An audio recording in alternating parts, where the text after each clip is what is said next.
paz do Senhor excede todo entendimento, amém? Pode sentar em nome de Jesus. Bom dia. Dá um bom dia para o seu vizinho, da direita, da esquerda, de trás. Aperta a mãozinha dele assim, com fé, até ele falar glória a Deus. Tudo bem, queridos? Bom dia. Poxa, só uma irmãzinha aqui no meio falou bom dia para mim. Bom dia, irmãos. Tudo bem? Bom domingo para vocês. Vocês estão alegres por estar na casa do Senhor? Quantos estão felizes? A Bíblia diz: alegrei-me quando me disseram, vamos à casa do Senhor. Então é motivo de alegria estar na casa de Deus. Abra sua Bíblia em Isaías 10, não é mensagem ainda, mas tenho aqui uma palavra de Deus. Para falar em descanso, tem aquela música que fala de descanso. Aquela do Anderson Freire, que fala de descanso, de paz, de acalma o meu coração. Pronto, não é descanso, não é a mesma coisa? A gente fala em código, né? É igualzinho, é igualzinho. Gente, olha, que alegria estar na casa de Deus aqui. Eu acho que toda oportunidade de falar de Jesus deve ser encarada com muita alegria, né? É uma honra a gente poder falar um pouquinho de Cristo, do Evangelho, da palavra dele, compartilhar uma semente que está no coração. Mas antes de entrar na mensagem principal, eu quero aqui fazer um convite. Isaías 10, 27, diz o seguinte: semana que vem, nós teremos aqui um culto muito especial, e nas minhas, eu estou completando semana que vem 6 aninhos aqui nos Estados Unidos, 6 aninhos. É um neófito. O que é um neófito? É um novato. Neófito é um novato de Estados Unidos. Eu considero, pelo menos na minha experiência aqui, que só para você chegar é um ano para você assim, onde é que eu estou? E aí depois você começa a perceber que a coisa é um pouco diferente. Mas graças a Deus tem sido um tempo de muita guerra e muita vitória. Deus é muito maravilhoso, eu não posso me queixar. Deus tem sido tremendamente bom para comigo e com a minha casa. A Camila comemora hoje, inclusive, né? Depois, se você quiser dar um abraço nela, ela comemora hoje. O avião pousou, ela disse, está valendo. Eu não, eu comemoro quando eu subi no altar aqui para fazer um primeiro culto, que foi num primeiro domingo de setembro. A data mesmo, assim, o dia, eu sei que é primeiro domingo de setembro, então assim eu comemoro. Obrigado, viu, irmã? Já ganhou um brinde hoje já. Um abraço aqui, tá? E aí nós vamos ter um culto especial, o nosso missionário vai estar com a gente domingo que vem, 19h, e eu estou convidando você, como igreja, para a gente não só celebrar esse tempo juntos, mas para a gente também ter um investimento de Deus na vida da gente. E essa semana, eu li esse texto de Isaías 10, 27, vou ler aqui com vocês, Isaías 10, 27, diz assim: e acontecerá, naquele dia, que a sua carga será tirada do teu ombro, oh glória a Deus, e o seu jugo do seu pescoço, e o jugo será despedaçado por causa da unção. A unção é algo maravilhoso, a unção da parte de Deus é algo que faz toda a diferença num culto, numa ministração, numa canção, numa oração, numa conversa. Uma conversa ungida é diferente, irmãos.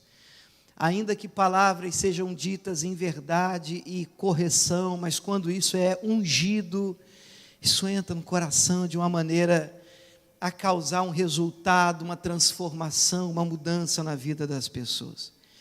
E eu penso que todos nós deveríamos orar para que a nossa vida fosse uma vida ungida por Deus. Nosso comportamento fosse um comportamento ungido por Deus. As nossas atitudes, conversas e até brincadeiras fossem ungidas por Deus. Que Deus possa usar a nossa vida completamente, o nosso comportamento, o nosso tudo, irmãos, para a glória dEle. 1 Coríntios 10, 31 diz: quer comais, quer bebais, ou façais qualquer outra coisa na vida, qualquer coisa, fazei tudo para a glória de Deus. Então a nossa vida tem que glorificar o Senhor. Você pode dizer glória a Deus por isso? E eu estava lendo esse texto, foi na sexta-feira agora, estou num propósito junto com o pastor Glauber, nosso pastor aqui de Boston, que foi pastor aqui também, vocês lembram, esteve aqui, e nós vamos inclusive entregar um azeite, algo simbólico, é um ato de fé, estamos orando, temos esse propósito, por isso que você está vendo aqui, mas não é nada místico não, é um ato de fé, nós acreditamos aqui na igreja em atos de fé. Mas nós temos orado essa palavra de uma maneira especial, eu particularmente tenho orado com a Camila já há algum tempo, 4 da manhã, se você acordar 4 da manhã, vê o que está acontecendo, aqui a gente está lançando vitória, bênção, graça, em oração sobre a sua vida, e estamos debaixo de uma consagração séria. E por que nós estamos pedindo esta unção de Deus, para ser derramada aqui, não, claro, eu quero essa unção já presente aqui agora, mas por que nós estamos pedindo essa unção de Deus, e tenho pedido a Deus que derrame uma unção especial, domingo que vem, nesse culto especial que a gente vai ter à noite aqui na igreja, porque a Bíblia diz que é a unção, que a palavra que a minha versão usa para pensar nessa palavra, ela despedaça o jugo. Eu penso que é importante a gente entender isso direito, porque eu mesmo, irmãos, depois de anos na igreja, os pastores liam o texto, e a unção tira o jugo, e eu amém, e eu ficava pensando, o que é jugo? Sério, o que é jugo? E jugo é um instrumento de madeira, em regra, que você coloca no pescoço do boi, para alinhar ele ao arado, para ele puxar, para que andem no mesmo passo. Jugo. Jugo é um peso, é um fardo. E essa palavra também pode ser usada, por exemplo, olha o contexto. Fulano de tal trabalhou debaixo do jugo do seu senhor. O que eu quero dizer com isso? Ele estava debaixo da autoridade dele, ele estava debaixo de um fardo, de um peso, de autoridade de alguém sobre a vida dele. Ele estava, olha a palavra, subjugado, debaixo de um jugo, debaixo de um peso, debaixo de uma autoridade. Vocês conseguem compreender isso? Quem entende isso, diga amém. Pois é, olha o que a Bíblia está dizendo. A Bíblia diz que quando a unção vem, um jugo, ele não é só tirado. A palavra que a Bíblia usa é despedaçado. Gente, mas isso trouxe tanta alegria no meu coração, conhecendo o texto há anos. A imagem que me vem à cabeça é alguém com um fardo nas costas, e quando a unção de Deus desce, nosso Deus, Ele quebra, despedaça, arrebenta esse fardo, e você... E aí você vai para Mateus 11, e você vê Jesus dizendo no verso 28, vinde a mim, vós todos que estáis cansados, oprimidos, aversões que trazem o sobrecarregado, eu vos aliviarei. Ele explica dentro do contexto, ele diz, tomai sobre vós o meu jugo. Há um jugo de Deus, há um jugo do Senhor, e aprendei de mim, diz Jesus, que sou manso e humilde de coração. E o resultado de aprender dele e não dos outros, porque todo mundo quer te ensinar, querida, é interessantíssimo, todo mundo tem a saída para a sua vida, todo mundo diz, se fosse eu, se eu tivesse no seu lugar, se fosse comigo, tá, mas não é, simples assim. Jesus está dizendo, aprendei de mim, sou manso, humilde de coração, e ao resultado de aprender dele, encontrareis descanso para a vossa alma. Como é que ele termina o texto? Porque o meu jugo é suave, o meu fardo é leve. A vontade do Senhor não é subjugá-lo. Nós estamos na igreja hoje aqui agora para adorar a Deus, não porque somos escravos do Senhor, mas porque o amamos. A diferença entre uma submissão e a escravidão está exatamente nesse ponto. Aonde há escravidão não há vontade, manifestação de vontade daquele que está subjugado. Mas na onde há submissão, eu sou livre, mas eu escolho me submeter. Eu escolho me colocar debaixo de. Eu escolho abraçar esta missão e dizer, eu me rendo diante de ti. Isso é maravilhoso. Quando a gente entende isso, irmãos, e a unção desce, aquele fardo, aquela vida pesada. E eu não estou aqui, irmãos, pregando uma utopia, contando uma lenda, uma historinha. É óbvio que todo mundo tem luta.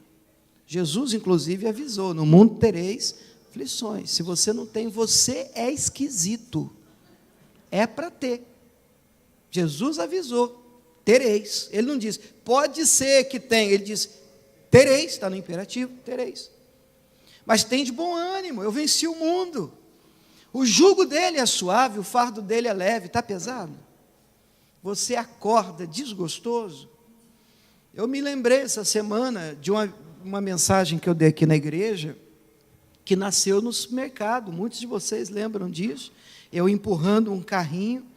Quem é que nunca pegou um carrinho do supermercado do mal? Carrinho do mal. Já pegou um carrinho do mal? Carrinho do mal, aquele que você puxa para a direita e diz, não estou afim, vou para a esquerda. Você tira ele, e eu normalmente testo o carrinho, faço test drive, né? Mas aí na hora que eu peguei, eu percebi que as 3 rodas estavam no chão e uma ficava só 360. Você já pegou uma da frente, ficava só...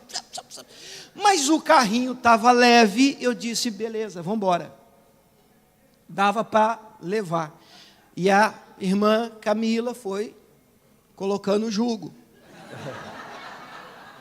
Irmãos, e pesa para tudo que é lado, irmãos. Ó, não estou nem ajudando. Pesa para tudo que é lado.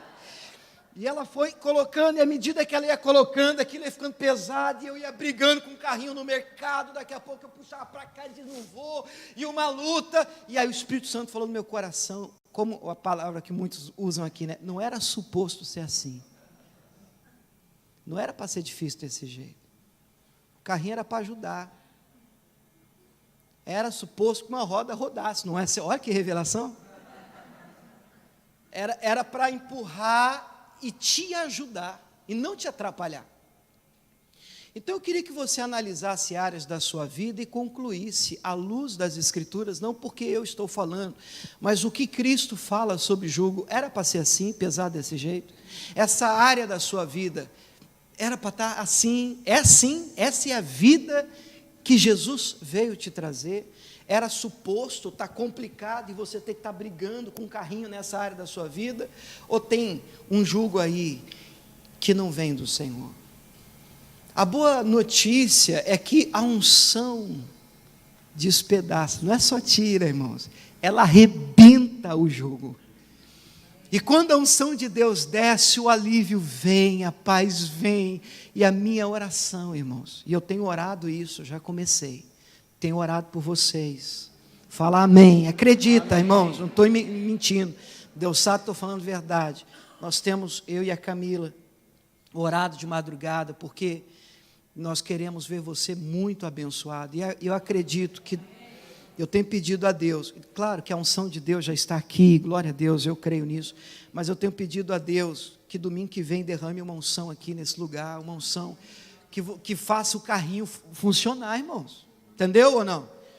Não, um negócio tem que dizer, vamos lá, peraí, essa área, por que não vai? Fica no quase cheio do Espírito Santo. Quase que eu resolvi, pastor, quase que eu vendi, quase que eu fechei o negócio, quase que eu casei. O que é quase, irmão? Quase é não.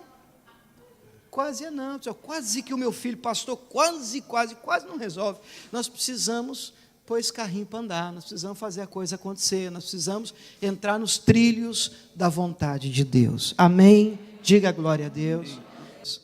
Atos capítulo 20, o verso é o de número, a gente vai ler a partir do versículo de número 7. Atos capítulo 20, a partir do versículo de número 7, diz assim, eu vou ler do 7 até o 12, eu andei usando esse texto aí 2 meses atrás aqui na igreja, num culto durante a semana, talvez um ou outro aqui tenha ouvido alguma coisa em relação a isso, mas está no meu coração e eu queria que toda a igreja ouvisse essa palavra. É uma mensagem importante. Você acredita nisso, irmãos? É uma mensagem muito, mas muito importante. Então, eu vou ler primeiro a historinha, está do 7 até o 12, aí depois a gente vem e dá uma espremida nesse texto aqui. O verso 7 diz assim, Atos 20, verso 7. No primeiro dia da semana, Ajuntando-se os discípulos para pedir o pão, Paulo, que havia de partir no dia seguinte, falava com eles e alargou a prática até a meia-noite. Havia muitas luzes no cenáculo onde eles estavam juntos. E estando um certo jovem, por nome, como é que é o nome dele, igreja? Eutico, assentado numa janela, caiu do terceiro andar, tomado de um sono profundo que lhe sobreveio durante o extenso discurso de Paulo, e foi levantado morto. Paulo, porém, descendo, inclinou-se sobre ele e, abraçando-o, disse: não vos perturbeis, que a sua alma nele está. E subindo, e partindo o pão, e comendo, e ainda lhes falou largamente, até alvorada, até o dia amanhecer, e assim partiu, e levaram vivo o jovem, diga glória a Deus, coisa linda, né? E ficaram não poucos consolados. Aleluia, que história, gente.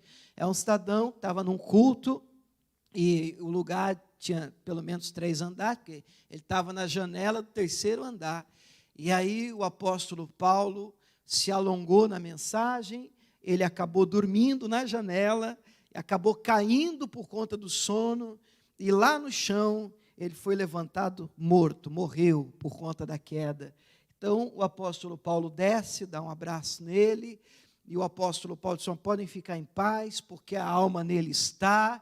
Então levaram o jovem, o menino vivo, e todo mundo ficou consolado, e o culto continuou, virou até uma vigília, porque ele falou, diz o texto, até a alvorada, até o dia amanheceu, e o apóstolo Paulo pregou e ministrou naquele lugar. Amém? O tema da mensagem de hoje, você pode pôr para a gente, Patrícia, o tema da mensagem de hoje é morte no culto. Está aí o cidadão, pof, no chão. Será que o culto é um lugar de morte? Bom, não é para ser. Mas nesse culto houve morte. Morte no culto. Nós vamos pegar essa história de Eutico, que nós vamos dar uma espremida nessa história, e daqui nós vamos tirar pelo menos 3 lições. Amém, pessoal? E lições que o Espírito Santo quer tratar com a gente, o Espírito de Deus quer falar ao nosso coração. E a primeira delas, pode colocar o próximo, por favor, Patrícia, é: lugar errado gera morte. Vamos repetir essa frase, ela é forte. Lugar errado gera morte. O texto diz, em Atos 20, no verso 9, estando um certo jovem, por nome Eutico, olha o detalhe, assentado numa janela. E janela é lugar para sentar. É que o lugar está tão cheio, está tudo lotado, e o jovem, e agora, onde é que eu vou? O menino vai e senta na janela, irmãos. Mas janela, em regra, não é lugar para você sentar. E aí surge a pergunta: você está sentado, espiritualmente falando, ou de maneira figurada, no lugar certo? Onde Deus gostaria que você tivesse? Está exatamente no centro da vontade de Deus para a sua vida? Num primeiro momento, nós vamos entender essa afirmação de 2 formas.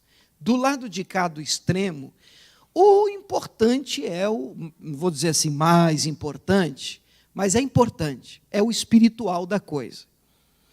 Qual é o lugar do crente? Palavra de Deus. Amém ou não amém? Qual é o lugar do cristão? Palavra de Deus. Tudo que o inimigo vai tentar fazer é criar situações para te tirar do teu lugar, da palavra. Perceba o que eu disse.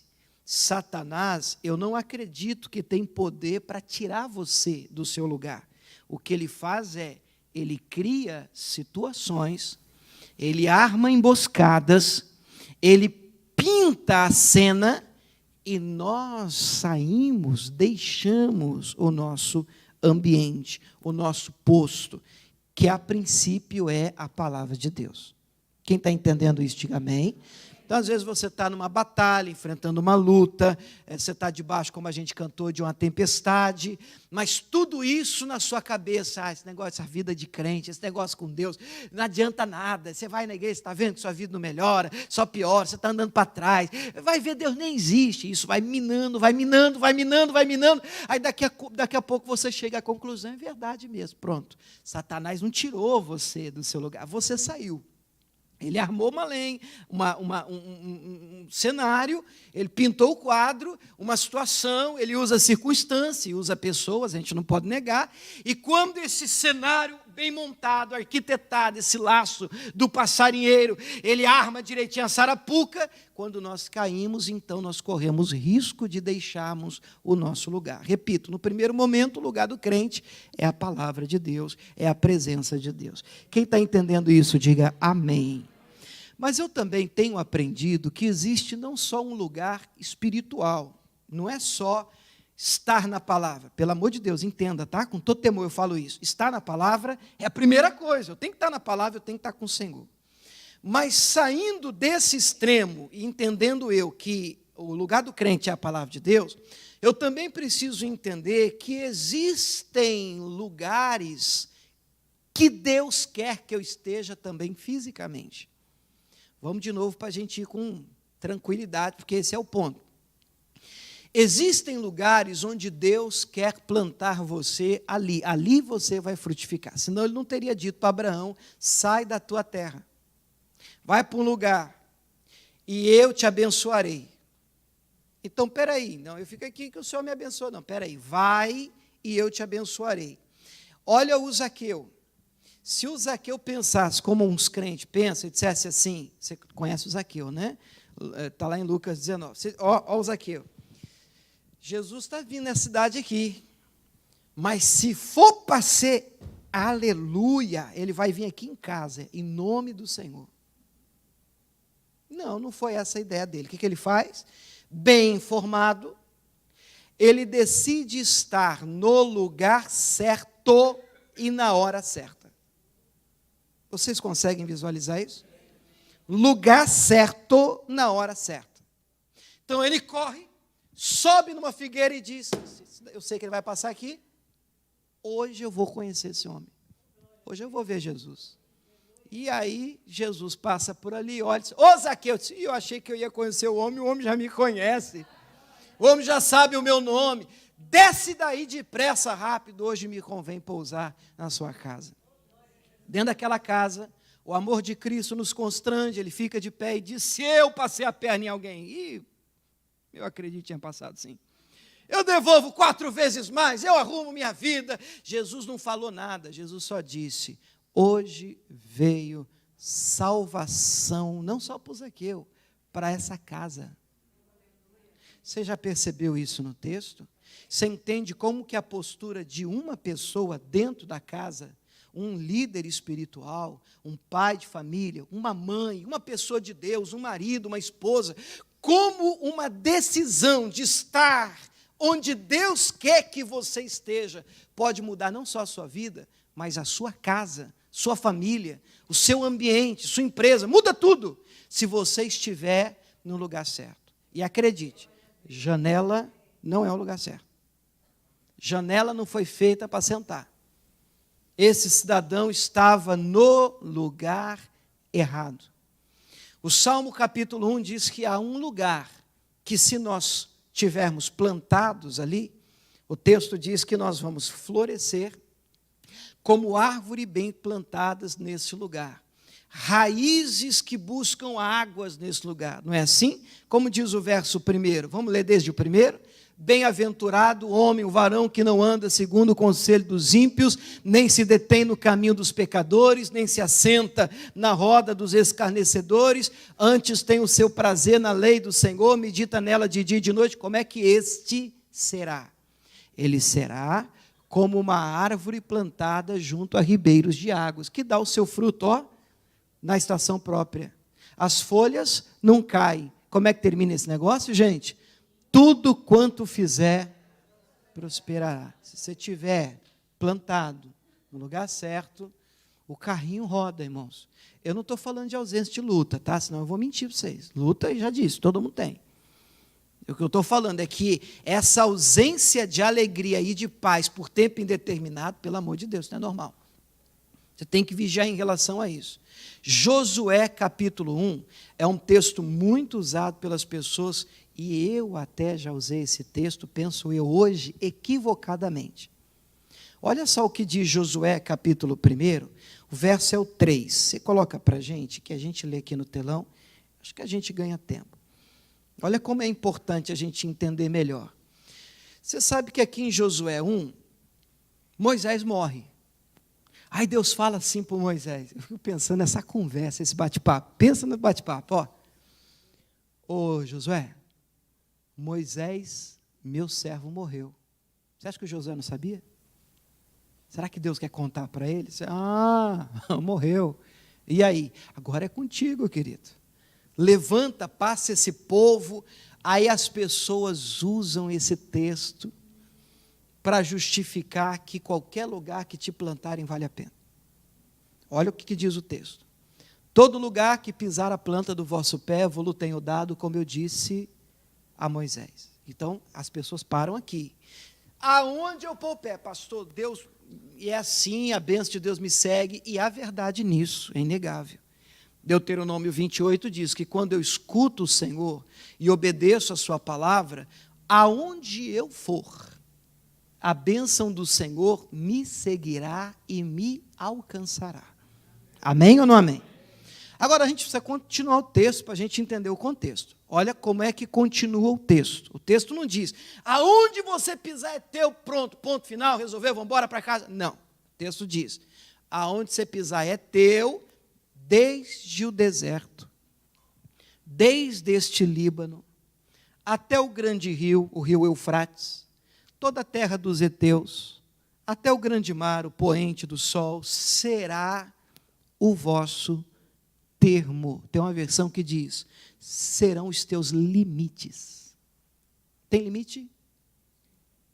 Não estou ajudando. Tem limite? Tem, claro que tem. Você não vai sair daqui agora, não estou nem aí, eu dou na cara do capeta, e o que eu fizer? Para aí, ó, você tem que respeitar limites. Se respeitados os limites, primeiro, os limites estabelecidos na palavra do Senhor, pronto, você pode pisar que Deus é contigo.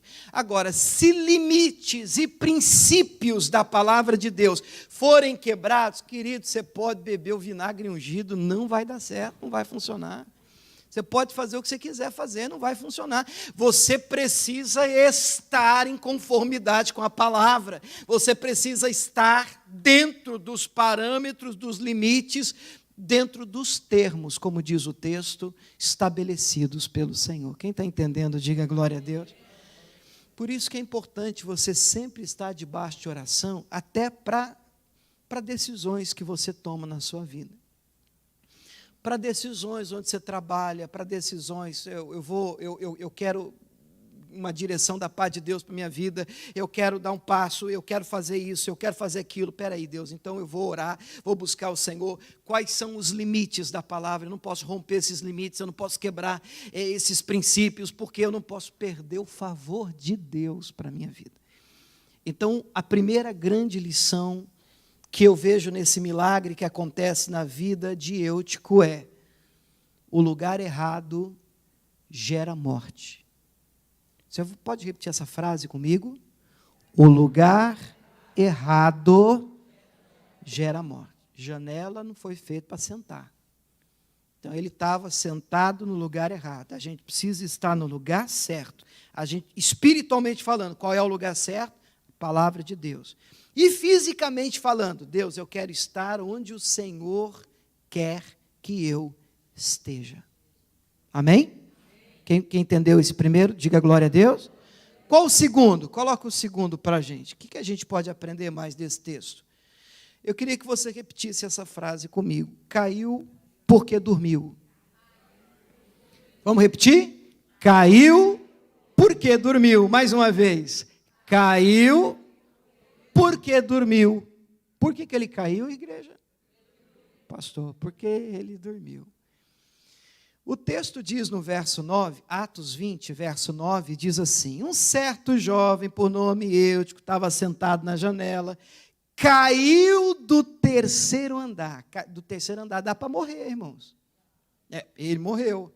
Caiu do terceiro andar, tomado de um sono profundo, que lhe sobreveio durante o extenso, demorado discurso, pregação de Paulo. Foi levantado morto.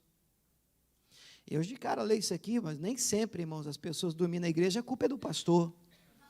Porque quem está pregando é Paulo. Paulo está ministrando, Paulo está pregando, e esse jovem conseguiu dormir num culto do apóstolo Paulo. Às vezes sim, a gente não pode negar. Às vezes tem culto que, pelo amor de Deus, é quase que uma canção de ninar. Mas o apóstolo Paulo é quem está ministrando aqui. E durante aquela ministração, foi demorando, foi se alongando, foi até que ele pescou. Sabe o que é pescar, irmãos? E deu aquela pescada e não voltou. Caiu do terceiro andar porque dormiu. E por que as pessoas ainda hoje caem? Porque dormem. Sono é uma bênção. Em toda a Bíblia Sagrada existem palavras, textos, versículos, como Deus dá sono aos seus amados. Olha que bênção. Mas na hora certa e no lugar certo. Amém ou não amém, irmãos? A hora de dormir, de noite, na sua cama. E às vezes as coisas estão tão invertidas que a pessoa agora está na hora de dormir, não dorme. Agora está na hora de receber uma palavra, dorme. E isso já não é normal. Então, na medida certa, no lugar certo, no tempo certo, o sono é uma bênção.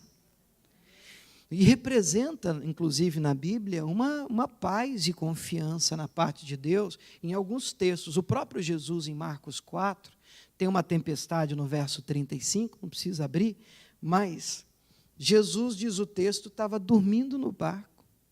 Os discípulos desesperados, irmãos, vamos morrer. Aí alguém foi acordar, não te se dá que pereçamos, o senhor não está vendo, vamos morrer, Jesus.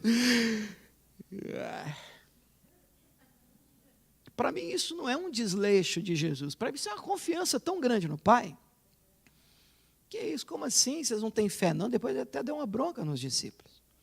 Em Atos 12, Pedro está preso, prestes a ser apresentado ao povo no dia seguinte. Tiago já tinha morrido pela espada. Herodes trancafia ele, 4 quaternos de soldados, algemados, guarda dormindo dos lados. E o Pedro, sabendo que amanhã pode ser executado, dorme. Você dormiria? O anjo vai para a cadeia libertar o Pedro, tem que acordar o Pedro, irmãos. Ei, o que foi? Vamos embora, vamos fazer a obra, cara, vamos embora. Tem um negócio, a gente não pode parar. Assim, tá bom, vamos embora então. O cara está dormindo, irmão. E eu não chamo isso de desleixo, não. Eu chamo isso de confiança, porque que confiança? Para você dormir, você tem que ter muita paz num ambiente desse, mas uma paz sobrenatural, que só o Senhor pode nos dar. A paz de Cristo, ela excede todo entendimento. Agora, em regra, eu não posso negar, sono na Bíblia, espiritualmente falando, não é um bom sinal. Existem muitos textos como, vamos lá, desperta tu que dormes, Cristo te esclarecerá. Esse negócio de dormir na fé não é legal. Olha o que a palavra de Deus fala um pouquinho sobre isso. O exemplo de Jonas. Jonas 1:6, capítulo 1, versículo meia dúzia. Jonas é aquele profeta fujão. Ele é tido como fujão, ele recebe uma palavra para pregar em Nínive, ele diz, não, a gente não vai entrar no mérito da questão do porquê, mas o Jonas foge, ele entra num navio que vai para Tarsis, ele desce até o porão, e no porão ele dorme, irmãos. E aqui não é dormir de confiança em Deus. Aqui é um sono de eu não quero nem saber. Estou nem aí. E ele está lá dormindo no porão do navio. E o mestre do navio, que não é crente, não, chegou até ele e disse, o que você tem dormente? levanta-te, invoca o teu Deus. Talvez assim ele se lembre de nós, para que não pereçamos. Uma tempestade do lado de fora e o crente do barco dormindo. E o ímpio é que manda o crente orar. Não é estranha essa história? Olha, ele é o profeta do navio. Acorda, vamos embora, que é isso? Você não vai na igreja hoje? Você não vai orar, não? Às vezes o filho não vem na igreja, o marido não vem na igreja, mas aí a pessoa que vinha, que estava na fé, acesa na presença de Deus, aí o que nem é tão assim firme com Deus, tem que lembrar, vamos querido, vamos embora, você está estranha. Mulher, você sempre ia, vamos embora, vamos então eu vou com você. Acorda, levanta, desperta. Tem uma tempestade aí do lado de fora e nós não podemos ficar dormindo na fé. Amém? Olha o que acontece com Jesus, um outro exemplo, em Mateus 26, 40. Mateus 26, 40 diz assim, as referências estão no aplicativo da igreja também. E voltando para os seus discípulos, achou-os adormecidos. E disse a Pedro, então nem por uma hora pudeste vigiar comigo? Jesus está angustiado, está prestes a ser entregue, crucificado. Jesus vai orar e manda os discípulos orar, vigiar, para não cair, para não entrar em tentação. Jesus vai, ora, e quando ele volta, está lá todo mundo fazendo o quê? Dormindo. E aí Jesus chama a atenção, vamos lá, mas você não pode vigiar comigo nem uma hora, vamos acordar, vamos despertar. Por que é tão importante a gente ficar alerta na fé? Olha o que diz a Bíblia em Mateus 13, 24. Eu amo essa parábola, esse texto, irmãos, merece um destaque na sua Bíblia. Esse texto ele é especial. Mateus 13, 24, diz assim, Mateus 13, 24. Propôs-lhes outra parábola, dizendo, o reino dos céus é semelhante ao homem que semeia boa semente no seu campo. Vai ouvindo, ó. Mas, dormindo os homens. Vamos repetir? Dormindo os homens. Veio seu inimigo e semeou o joio no meio do trigo e retirou-se. E quando a erva cresceu e frutificou, apareceu também o joio. E os servos do pai de família, indo ter com ele, disseram-lhe, Senhor, não semeaste tu no seu campo boa semente? Por que tem então joio? E ele lhes disse, um inimigo é quem fez isso. De novo a frase, um inimigo é quem fez isso. E os servos disseram, você quer que a gente arranca? Não, deixa e tal, e a conversa continua. Olha um pouco para mim, a história é um campo onde eles semearam, vamos falar de boa semente, boas coisas, plantaram boas coisas. E aí depois, dormindo, foram perceber, na hora que está nascendo a semente, que não tem só semente boa, e eles ficaram encucados. E aí eles vão falar com o Senhor, mas que negócio é esse? Nós não plantamos semente boa? E essa tem sido a pergunta de muita gente, a batalha pessoal de muita gente. Pastor, eu não entendo. Eu só planto coisa boa, eu só trato todo mundo bem. Pastor do céu, olha, eu ajudo, eu estendo a mão, o que eu posso fazer, eu faço, não atrapalho ninguém. Só tomo na cara, pastor, só cruzado. Que é isso? Só decepciono.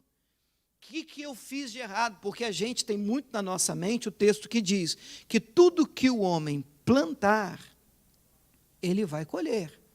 E, de fato, a Bíblia diz isso. Tudo que o homem, não se deixe escarnecer, tudo que o homem semear, ele também ceifará, está lá em Gálatas. Olha só, eu já afirmei isso aqui, vou voltar a afirmar. Olha aqui para mim, para você entender a frase, tá?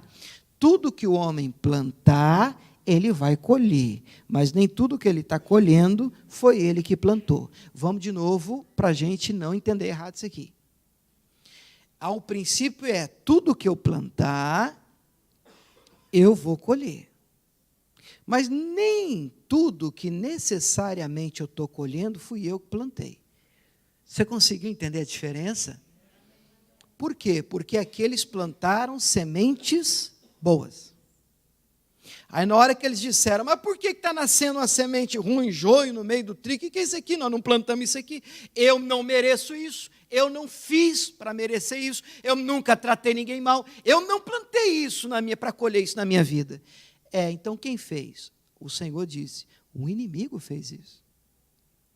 Então, às vezes, a gente assume um fardo, uma culpa, e a gente diz, não, meu Deus, eu devo ter feito alguma coisa de errado, porque não é possível, para eu estar colhendo isso aqui, eu devo ter plantado. Não, tem coisa que o inimigo tenta plantar na nossa vida, mas a questão é, a tarefa dele é tentar mesmo, irmãos. Ele é o tentador. Mas quando é que ele conseguiu plantar isso?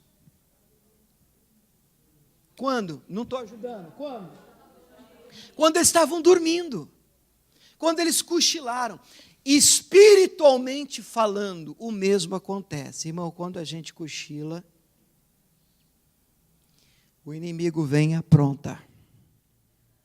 Caiu porque dormiu. Ninguém cai da noite para o dia, irmão. Ninguém, a não ser que tenha um problema esquisito, a pessoa está aqui assim e dorme assim. Aí você tem uma patologia.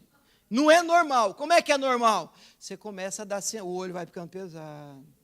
Você vai olhando e não olha, sabe? Eu sei que tem gente que está, e daqui dá para ver, irmão. Você fica assim, aí você está prestando atenção. Eu fui pregar num lugar no Brasil, irmão, eu lembro disso, irmão, lembrei agora. E eu falei assim, o pessoal disperso, mas tinha uma irmã olhando para mim assim, não tirava o olho. Eu falei assim, amém, vou pregar para ela. Eu empolguei, irmão. Daqui a pouco ela deu uma pescada. Eu falei assim, acabou tudo, jogou baigão em tudo, irmão. Então aí você começa a dar sinais de sono. Você não cai no sono. Você começa a dar, o olho fica pesado. Pisca e demora mais para abrir.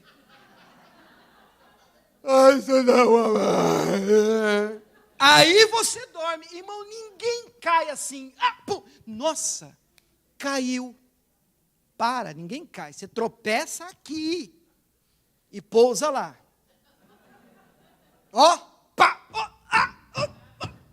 Pá. Aí você diz, caiu. Caiu aqui que a queda começou, quando você começou a cochilar. Quando você começou a cochilar, trupicou aqui. Aqui o inimigo começou a trabalhar e aqui é só o resultado. Vocês estão compreendendo isso, gente? Quem entende, diga glória a Deus.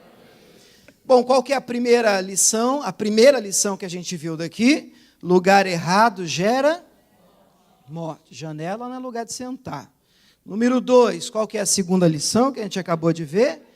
Caiu porque dormiu. Se dormir, se cochilar, espiritualmente falando, dá problema. Terceira e última lição. Use o maior poder do mundo. Qual é o maior poder do mundo? O amor. A gente fez um estudo aqui sobre dons espirituais e eu particularmente amei, irmãos, amei você estudar a palavra. Eu gosto muito de estudar a palavra e isso me força, quando eu estou fazendo uma série de mensagens, me força a pesquisar. Ouvi muita abobrinha, mas eu aprendi tanto também, né? E a gente vai aprofundando no tema. Os dons espirituais estão em 1 Coríntios 12.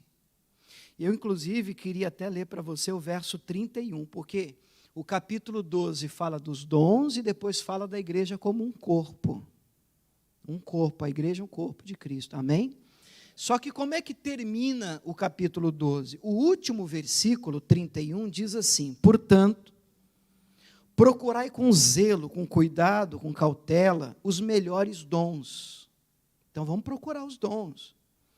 E eu vos mostrarei um caminho mais excelente. Mas tem um caminho melhor do que os dons? Porque dom vende, irmão. Você fala assim, você tem que amar. O dom, você vai enxergar, vai brilhar, vai ver bola de fogo. Opa, pastor, onde é que compra esse negócio? Mas você tem que amar.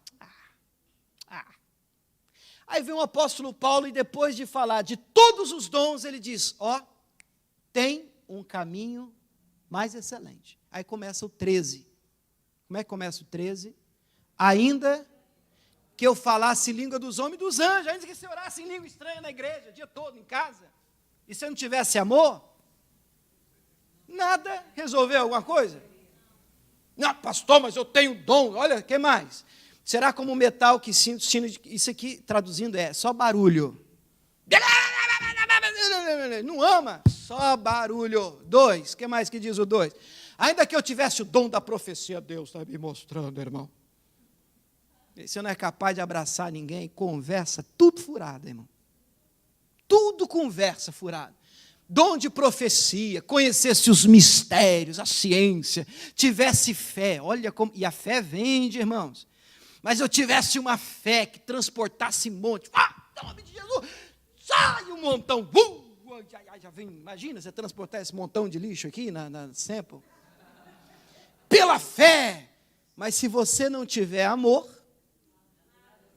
essa fé não vale de nada. Aí vem o 3, o que mais? Ainda que eu distribuísse minha fortuna, pastor, vendi tudo, dei na igreja, dei para os pobres. Pastor, eu tenho um projeto social lindo na África. Eu ajudo as criancinhas, orfanato. Legal, isso tudo é muito bacana, mas se não tiver amor, entregasse o corpo para ser queimado, isso é sacrifício próprio, não tivesse amor, nada disso me aproveitaria. Vocês conseguem entender como a coisa é séria? Como é que ele continua dizendo no 4? O amor é sofredor, o que mais? Benigno, não é invejoso, não trata com leviandade, não se ensoberbece, eu sou melhor do que tu. O amor de Deus não é assim. Não se porta com indecência, não busca os seus interesses, busca dos outros. Ah, você gosta assim? Tudo bem, para mim não tem problema. Eu abro mão do meu, porque eu amo você, problema nenhum, vamos ficar em paz. O amor de Deus não se irrita, não suspeita mal, não folga com a injustiça, Deus está pesando a mão dele, aleluia, mas folga com a verdade. 7, tudo sofre, tudo crê, tudo espera, tudo suporta. 8, o que mais que diz? O amor nunca falha. Que frase forte. O amor nunca falha, o amor nunca falha. Diga glória a Deus. Vamos ler o verso 13, como é que termina esse texto? O 13 diz, agora, pois, permanecem a fé, a esperança e o amor, esses 3, mas o maior desses, está tudo na Bíblia, é o amor. Você quer ganhar a sua família? Você quer salvar o seu casamento? Você quer ver seu filho transformado? Pastor, tem que ter muita fé. É, também. Mas, se você decidir amá-lo com força, não falha. Atos 20, vamos voltar na história do Eutico. Atos 20, o verso 10. Atos 20, 10. Diz assim, vamos ler aqui comigo? Amo demais esse texto. Poxa, que texto fantástico. Paulo, porém, descendo. Imagina a história, o cidadão está na janela. O cidadão dorme no culto do Paulo. O cidadão cai da janela e morre. Eu conheço uns pastores que já diria, vocês estão vendo, irmãos? Dormir no meu culto? Aí, o que acontece com quem dorme no meu culto? Fica o recado, irmãos. Vai dormir no culto do apóstolo Paulo? É morte. Que tem pastor terrorista, né? Homem bomba no altar. E a minha Bíblia diz que Paulo desceu.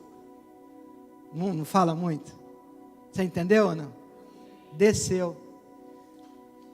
Jeremias 18, irmãos, Deus fala para o profeta assim, querido, dispõe-te e desce à casa do oleiro, eu quero falar com você.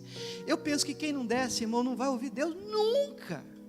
É requisito essencial, segundo Crônicas 7,14, se o meu povo que se chama pelo meu nome, qual que é o primeiro requisito? Se humilhar. Se você não descer, querido, você vai ouvir o seu ego, no alto do seu pedestal, da sua formação e sabedoria teológica.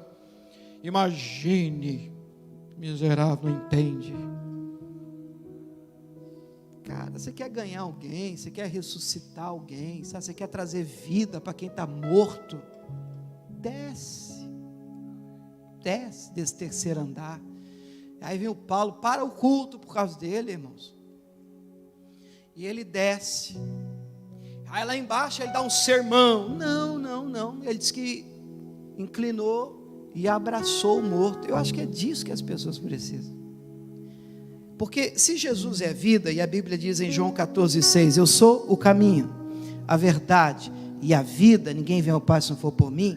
Quem não tem Jesus não tem vida, está morto. Agora, você acha que vai conseguir salvar alguém, ressuscitar alguém, levar vida para alguém, dando sermão nos outros, desse jeito que você está, vai queimar no inferno, e os olhos até assim, vermelho, e assim, cara, quase um sócio do cão.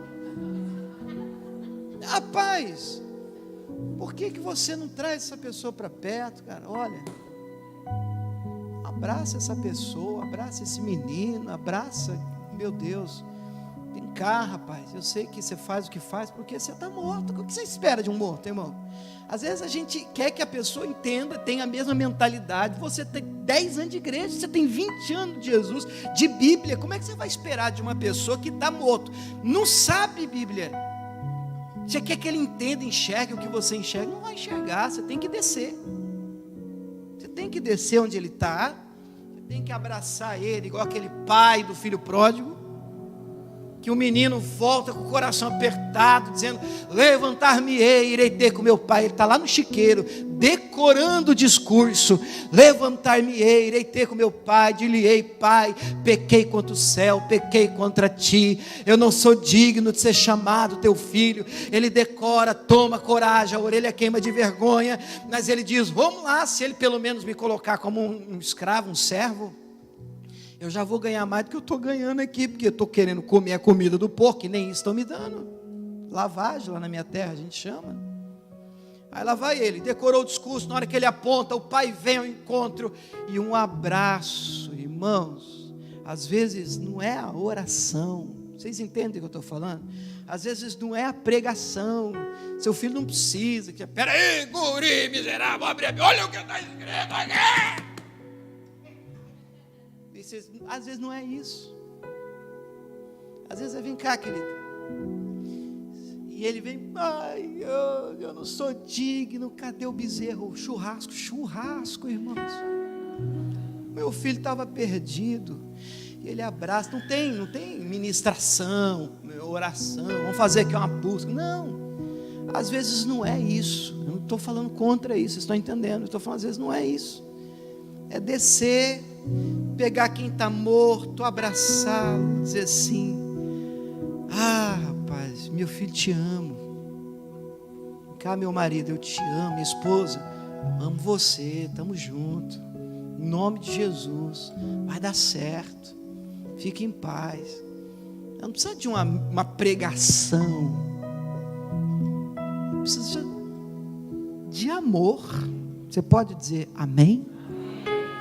Paulo vem, abraça o jovem, e ele diz, fica perturbado não, a alma está nele ainda. Inclusive tem gente que usa essa frase para dizer que o jovem não teria morrido, né? A alma nele está, quer dizer, ele não morreu. Eu penso que ele morreu sim, e foi ressuscitado, porque no versículo de número 11, diz que subindo, partindo pão, comendo, falou, o culto continuou ainda, irmão, largamente, até, e assim partiu. Aí vem o 12, e aí levaram vivo o jovem, e ficaram um pouco consolados, porque o texto diz mais atrás, que ele foi levantado morto, e agora o jovem está vivo. Imagina que culto maravilhoso, um menino que caiu da janela, um menino que foi abraçado, o apóstolo Paulo com aquele abraço, não teve oração, não teve nada além disso, só abraçou o jovem, e a vida voltou, oh glória a Deus por isso. Quais são as 3 coisas que nós podemos aprender então aqui nesse texto, nessa história desse jovem? Primeiro, lugar errado gera morte. Janela não é lugar para sentar. Você tem que orar a Deus e ver, Deus, onde é que o Senhor me quer? Fazendo o quê? Você está fazendo o que Deus criou você para você fazer? 2, caiu porque dormiu. Cuidado para você não cochilar na fé. Cuidado, porque é no cochilo que ele vem e joga uma semente que você não merece colher. Você tem que vigiar a sua plantação. 3, use o maior poder do mundo. Qual é ele, igreja? O amor. Vamos aplaudir Jesus, que ele merece?